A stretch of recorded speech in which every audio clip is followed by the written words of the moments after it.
Good morning. My name is Nikki Rollison. I'm one of the counselors here at Northside High School. I do alphabets P through Z. So it's good to be back in our family home at this school, but it will be great to see you guys too when you get back. Today we're going to do just a short little PowerPoint video on mindfulness for teens. I know that when you get into high school, it can be very stressful because you have, tests, 7 classes, all your extracurricular activities, and especially when you get a little bit older, when you start thinking about colleges or your job, what you're going to do when you graduate, that can be a lot of pressure on someone that's 15, 16, 17, and 18 years old. So we are going to talk about that today. You're probably thinking, what is mindfulness? Being mindful is a mental state where you are focused on the present moment while calmly acknowledging and accepting one's feelings, thoughts, and sensations. We're going to do a short video. This has got some actors in it that you might can relate to. I know you're probably thinking mindfulness. Is she talking about meditation? Because that's just not for me. And I will be honest, I thought the same thing. I'd hear people meditating or doing yoga. And but my daughter had to take a yoga class at her college and it was online, so I thought, hey, I might as well just do it with her. And I will be honest, it has helped me out when I'm stressed or feel like I'm drowning in everything that's on my plate. So that's why I thought this video might help you to relate that there are like famous people that even use mindfulness.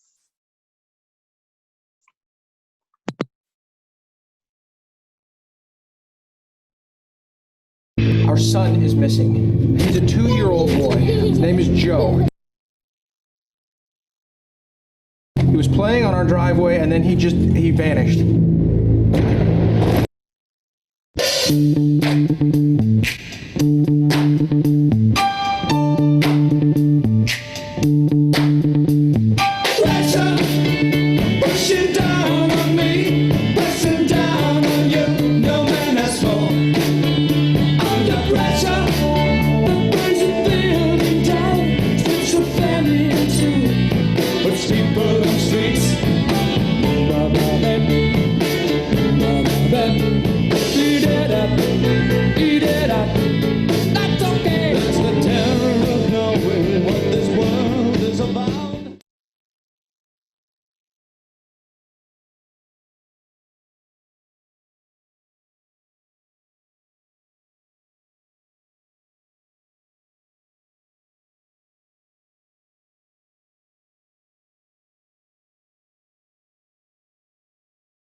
The first one, this is the last time out. He has played the entire game.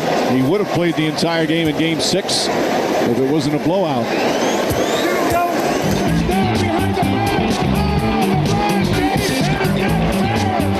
That is just beautiful. Because I think it's really a marvelous thing, that visualization thing you did. Do you all read about this or hear this? That you used to go up on Mulholland Drive and park every night and visualize seeing yourself as... Yeah, I would visualize, This is when you were broke and poor. Right, having directors interested in me and people that I respected saying, I like your work or whatever that is. And I had nothing at that time, so it was like, but it just made me feel better. I would drive home and think, well, I do have these things, and they're out there. I just don't have a hold of them yet, but they're out there. Okay, so didn't you write yourself a check? I heard that you did. Is that true? I wrote myself a check for $10 million for acting services rendered. I dated it Thanksgiving 1995, and I put it in my wallet and I kept it there, and it deteriorated and stuff. But then just before Thanksgiving 1995, I found out that I was going to make $10 million on, I think it was Dumb and Dumber, maybe. Dumb and Dumber, yeah. Yeah. So you visualize yourself like... Visualization works if you work hard. Yeah. It's like a kickstart for your day. It just centers you, and your stress levels are just down, and you find yourself interacting in the world much easier and better. Well, and for people that are maybe a little bit intimidated about taking up meditation, what can you tell them? Just, there's nothing to do wrong. You can't do it wrong. I meditate every day, and I do it in the mornings, and I do it for about 10 to 15 minutes. And I think it's important because it sets me up for the rest of the day.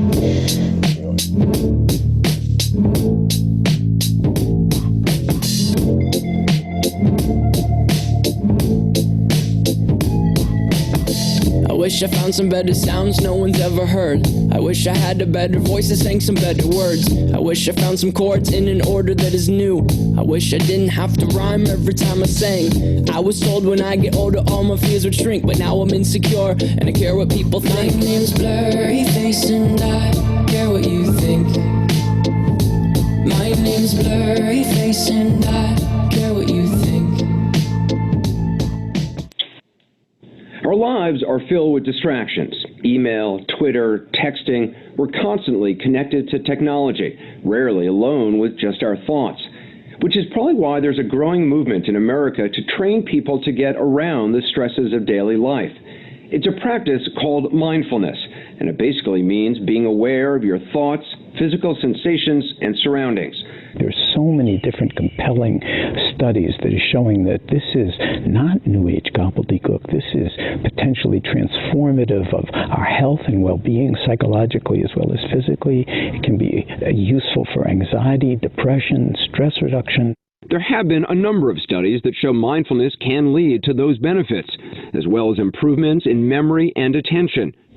And at the University of Massachusetts, Judson Brewer, a psychiatrist and neuroscientist, uses mindfulness to treat addiction. This is just the next generation of exercise. We've got the physical, exercise components down, and now it's about working out how can we actually train our minds.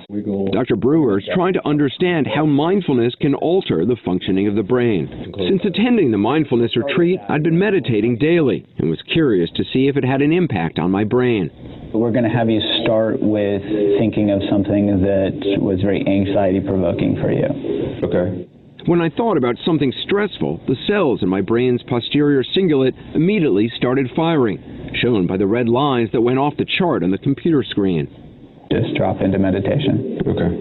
When I let go of those stressful thoughts and refocused on my breath, within seconds the brain cells that had been firing quieted down, shown by the blue lines on the computer. That's really fascinating to see like that. Dr. Brewer believes everyone can train their brains to reach that blue mindfulness zone.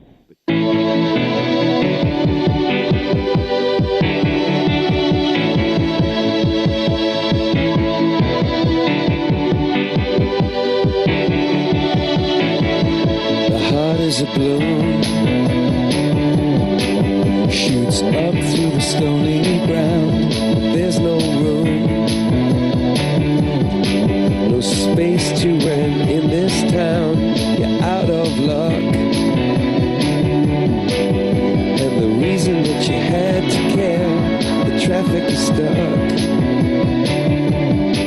and you're not moving anywhere. You thought you found a friend to take you out of this place, someone you could lend a hand in return for grace. It's a beautiful day.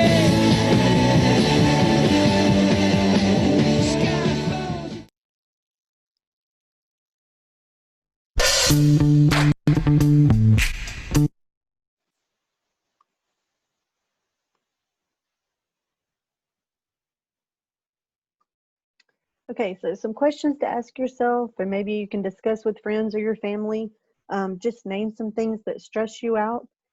I'll be honest, all this technology this year has really stressed me out. Just making this video for you today, I had to really do some meditating because I felt like for a minute there I might, sling my computer across the room. But like I said, the mindfulness will help you to look at your actions and how you handle things. What kinds of signs do people show when they're experiencing stress? This is different for everybody. Some people cry, some people get angry, some people shut down. How does your body react to stress? Again, this is everybody's different. Some people like can't breathe, some people start to sweat. And then what's the difference between good stress and bad stress? And like maybe give some examples of each. Like good stress to me is if I'm going on a vacation and I just have a lot to do before that vacation. But to me, that's good stress because I know I'm fixing to go have a good time. And bad stress, of course, are things that I just feel overwhelmed with, just the world or like having just too many things on my plate. And then name ways teens can manage or ease stress.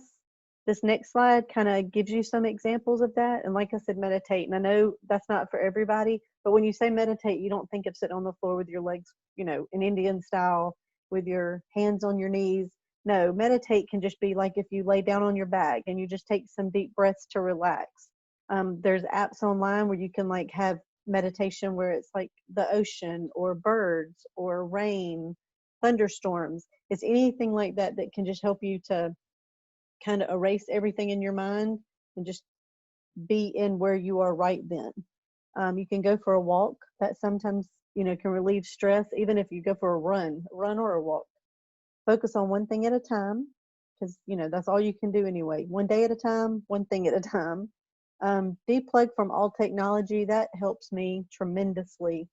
Sometimes it's just nice to put my phone away, put my computer away, get off social media, don't see what everybody else is doing and just be in the here and now. Some people like to write in a journal. That can, you just put all your thoughts down on paper and then you can go back and read it and see how you handled it that day. And then just checking out. I mean, I know sometimes I like to just, binge on Netflix. I find something to watch and it just takes my mind off everything and I just focus on that show that I'm watching. So I hope some of these things helped you out. If you have any questions, you can just always email me or come see me in the guidance department.